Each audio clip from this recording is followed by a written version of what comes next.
Hello, this is Brett Horn, and on behalf of Charlie's House, I'd like to thank the students of Avila University for producing these important videos.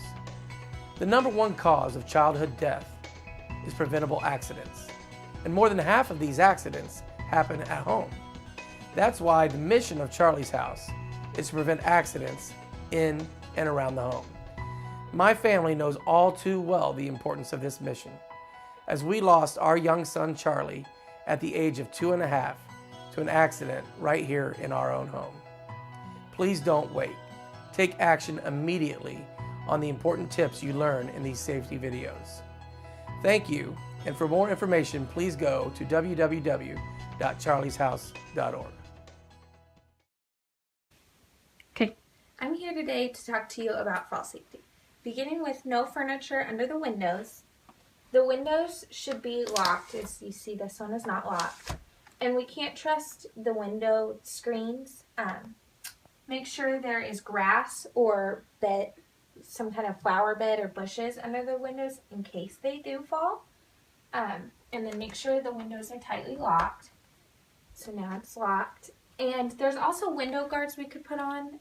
As you can see, these don't have them, but it would be a nice touch. Moving on to bunk beds.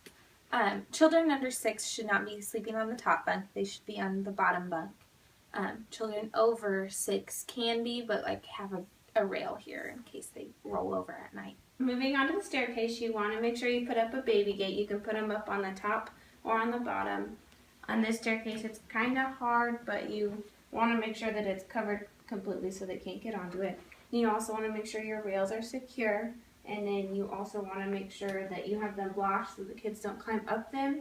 And you want your spaces to be less than 3.5 inches between your banisters so that they can't crawl through them. Okay, so moving on to more types of windows. This particular window actually looks out onto a roof. Now it's pretty easy to open this and get out onto the roof. You can break the screen out and get on there, and so preventions will be needed in order to prevent kids from doing that, especially the window guards. So you want to make sure all of these windows are always in locked position, because that's really dangerous. Okay, so moving on to bookshelves, it's probably a really good idea to nail these to the wall so they don't end up falling on kids. And then speaking of dressers, they actually make dressers that have drawers that won't fall out. So it's easier to prevent drawers from falling on top of the kids. So you'll want to probably nail your bookshelves and dressers to the wall in order to prevent falls. So moving on to the basement, the biggest issue here is these storm drain windows.